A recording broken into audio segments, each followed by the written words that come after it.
বন্ধুসকল কওকচোন ইয়াত গগুলৰ কোনটো লগো প্ৰকৃত শুদ্ধ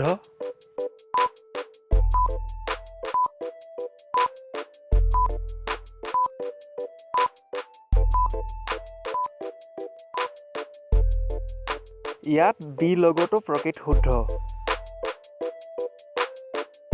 হেল্ল' বন্ধুসকল মই দিগন্তৰাজ আকৌ এটা নতুন পাজল ভিডিঅ'খনলৈ আপোনাক স্বাগতম জনাইছো বন্ধুসকল আজি ভিডিঅ'টো চাই থাকক শেষলৈ আৰু আজি আপুনি কেইটা উত্তৰ দিব পাৰিলে আমাক কমেন্ট কৰি জনাবলৈ একেবাৰে নাপাহৰিব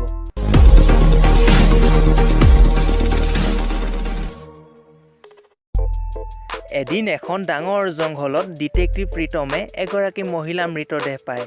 ডিটেক্টিভ প্ৰীতমে মৃতদেহটো তালাচি কৰি মোবাইল ফোন আৰু পাছ সহ পায় য'ত তেওঁ পতি নম্বৰটোৰ পালে আৰু ডিটেক্টিভ প্ৰীতমে তেওঁ হাজবেণ্ড অৰ্থাৎ পতিক ফোন কৰি কয় যে আপোনাৰ পত্নীক কোনোবাই হত্যা কৰিছে সেই কথা শুনি তেওঁ পতিয়ে ফোন কাটি দিয়ে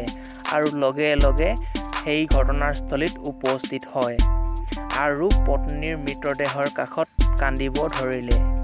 কিন্তু ডিটেক্টিভ প্ৰীতমে সকলো কথা গম পালে ডিটেক্টিভ প্ৰীতমে শেষত হাজবেণ্ডকহে গ্ৰেপ্তাৰ কৰিলে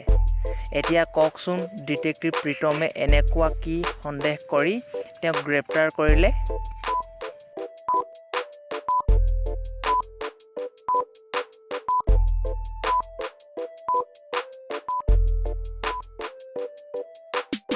তেওঁক ডিটেক্টিভ প্ৰীতমে ঘটনাস্থলীৰ ঠিকনাটো কোৱা নাছিল কিন্তু হাজবেণ্ড গৰাকীয়ে কোনো ঠিকনা নুসুধি সেই সঠিক স্থানতে উপস্থিত হয় ইয়াৰ পৰাই ডিটেক্টিভ প্ৰীতমৰ সন্দেহ হ'ল যে মই ঘটনাৰ স্থানৰ কথা নোকোৱাকৈ তেওঁ কেনেকৈ গম পালে সেই ওপৰত লক্ষ্য কৰি তেওঁ হাজবেণ্ডক গ্ৰেপ্তাৰ কৰে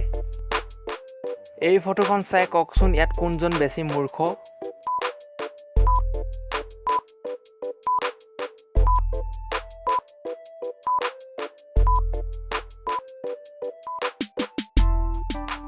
ইয়াত বিজন বেছি মূৰ্খ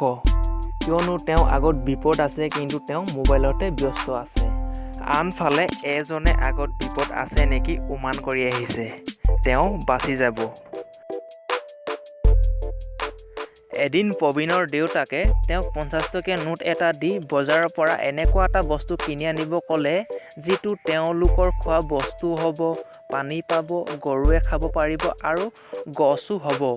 এতিয়া কওকচোন প্ৰবীণক এনেকুৱা কি বস্তু আনিব দিছিল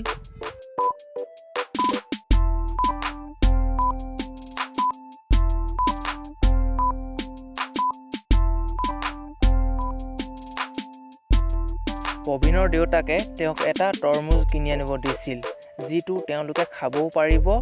লগতে পানীও পাব আৰু তেওঁলোকে খোৱা বহিৰ অংশ গৰুৱে খাব পাৰিব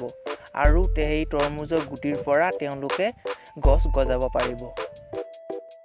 এই সমীকৰণটো মাত্ৰ এডাল কাঠি লৰাই শুদ্ধ কৰিব পাৰিবনে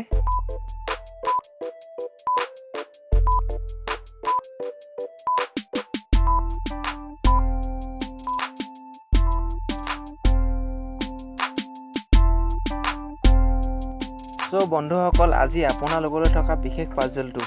ফটোখন ভালদৰে চাই কওক ইয়াত কোনজন প্ৰথমে মৰিব শুদ্ধ উত্তৰটো আমাক কমেন্ট কৰি জনাওক কিয়নো শুদ্ধ উত্তৰ দিয়া প্ৰথম 10 জনৰ নাম মই আগন্তুক ভিডিঅ'ত উল্লেখ কৰিম এতিয়া চাওঁ আমাৰ যোৱাবাৰৰ প্ৰশ্নটো আছিল কোনটো জন্তুৱে সপ্তাহত পানী খায় ইয়াৰ শুদ্ধ উত্তৰটো আছিল বি আৰু এই শুদ্ধ উত্তৰটো আমাক তিনিজন বন্ধু বান্ধৱীয়ে দিছিল তেওঁলোক ক্ৰমে লভ হাৰ্ট প্ৰণৱ তাঁতী আৰু জানমণি শৰ্মা আপোনালোকক আন্তৰিক শুভেচ্ছা জ্ঞাপন কৰিলোঁ অনাগত দিনবোৰত যাতে আপোনালোকে শুদ্ধ উত্তৰ দি যাবলৈ চেষ্টা কৰি যায় সো আজিলৈ আছিলে ইমানেই যদি ভিডিঅ'টো চাই ভাল লাগিলে এটা লাইক কৰি দিব আৰু লগৰ বন্ধুসকলৰ লগতো শ্বেয়াৰ কৰি দিব শেষত যাতে চেনেলটো ছাবস্ক্ৰাইব কৰি যাবলৈ একেবাৰে নাপাহৰে ধন্যবাদ